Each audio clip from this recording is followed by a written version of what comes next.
Би нэг өглөө 9 цагаас цаг авсан байхгүй юу? Тэгсэн чи одоо ер нь мөлий оцорчлогээс орч идэв гэж. Одоо цаг 10 өнгөрсөн ба шүү дээ. Харин тийм игээс орч идэв гэж. Бис амар холоос явдаг байхгүй юу? Аав нэр хэлээрээ? Их хамглаа үүр цай. Таны цаг цуцлагдсан юм шүү. Ягараа цуцлагдав лээ? Манайх үйлчлүүлэгч 30 минут хүлээгээд цагаа цуцалдаг журамтай байна. Ой, зарим би сая самд жоохон садлахаараа тэгээ дум баар яжлаа. Танкээс орлоо шүү дээ. Тийм боломжгүй. Цаг дахиад аваад үйлчлүүлээрэй заа. Чи та чи ямар сонь хүн ойлгодог юм бэ? Би танд хэлээд байна шүү дээ. За би ажиллаа хийж чи явж. Ингэж ажиллаа хийдэг юм уу? Би танаа цагийг чи авах 2-3 сар ойчилж цагаа авсан. Цагаа сайн төлөвлөх хэрэгтэй байсан шүү. Чи та ч одоо ямар амар сүртэй юм бэ? Арчин зөндөөхөн хүлээгээд байна. Би ч ихний сая бүр хаа холоос явж ирлээ хичээ. Тоглосон цагтаа ирээгүй тохиолдолд таны үзлийн цаг 30 минутын дараа автоматар цуцлагдахыг анхаарна. Эрхэм үйлчлүүлэгч та эмнэлэгт үзүүлэхээр цаг авсан тохиолдолд хувийн зохион байгуулалтыг хангаж үзлийн цагаас 10 минутын өмнө ирээрэй. Хэрэв та үзлийн тоглолт цагтаа ирж амжихгүй болон хойшлуулах тохиолдолд манай эмнэлгийн 7505 0303 болон 7704 6666 дугаарыг утсанд холбогдож мэдээлээрэй. Эмнэлгийн дотоод үйл ажиллагаанаас шалтгаалan үйлчлүүлэгчийн цагийг цуцлах тохиолдолд өөр эмч рүү шилжүүлэх эсвэл үйлчлэгийн цагийг хойшлуулахыг санал болгоё. Сайн байна эмчээ. Санаа нь? Би ээжийг үзүүлэх гээд. За. Тий, өнөө өрөө яралтай хөдөө авч явах гэж байна. Юу нэр хэлээ? Зүрхэн дээр. Зүрхээ? Та цаг авсан уу? Цаг маг авах гэж байна. Цаг аваагүй бол үзэхгүй шүү.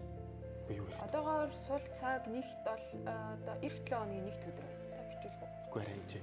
Ирсэн дээр үзүүлчмээр байна. Өнөө өрөө хөдөө авч явах гэдэг байна. Наач одоо ажил мэжлээ мэдтiin юм уу?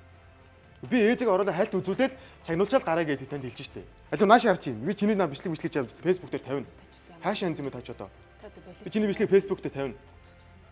Цаг авч ийж үйлчлүүлнэ. Тэр ямар хамаатай. Би одоо ингээд ээжигээ аваад өнөөрөө үзүүлээд гарчиг хэлж штэ. За алив хүмүүсээ хараараа энэ хараа. Ээжигээ аваад эмнэлэг дээр үзүүлэх гээд ирсэн чинь цаг авмаа авч шиг юу яриад байгаа юм? Алив нааш хар. Эмч зөвлөгч эмнэлгийн мэрэгчлэнийг ажил үүргээ гүйцэтгэж авах явцад зөвшөөрлгүйгээр гар утас болон видео камераар бичлэг хийх нь зөрчлийн тухай хуулийн 6-гийн 22-ийн 4 цааснаар хувь хүнийг 801-тэй тэнцэх мөнгөнд хөргөөр таргадгийг та мэдгүй.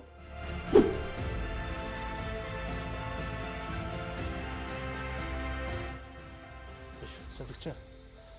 Би одоо энэ чигээр баг цаг гараа болчихлоо шүү дээ. Үзүүлмээр шүү дээ. За энэ чинь сая үзчихэл яваад хайчих. Хүнд хүн аваад үзэх гэдэг явсан шүү. За яа. Таны өмнө өчнөө олон хүнд хүмүүс орсон шүү дээ. Та өөрөө харсан тий. Тэгээд би тэрийг үзчихэд ирээд таны үзэн заяа. Би тэгээд ингээд хүмүүс оруулчлаа шүү. Өчнөө олон хүмүүс орлоо шүү. Би одоо бас ингээд үзүүлчихмээр шүү дээ. Түрүү үзсэн дахиж иж үзнэ гэсэн алга болчих юм. Хаашаа юм таньж одоо. Би бараг цаг гараа үжээ сууж шүү дээ. Манайх чинь нөгөө эренбээрээ үздэг байхгүй юу? Эрен гэж юу вэ? Хүмүүсээ төрүүлж үзнэ гэсэн үг. Хүнд гэж би ч гэсэн хүнд биш тийм ч дотоод толгоо тарилга хатгаад өгдөөд шүү дээ. Би ч хүнд адилхан хүнд биш тийм чинь. Эрэм гэж юу яриад байгаа юм. Сая таны амин үзүүлэлтэд үзсэн бүгд хэвэн байна заяа. Гайгүй хүлээх боломжтой гэсэн үг та.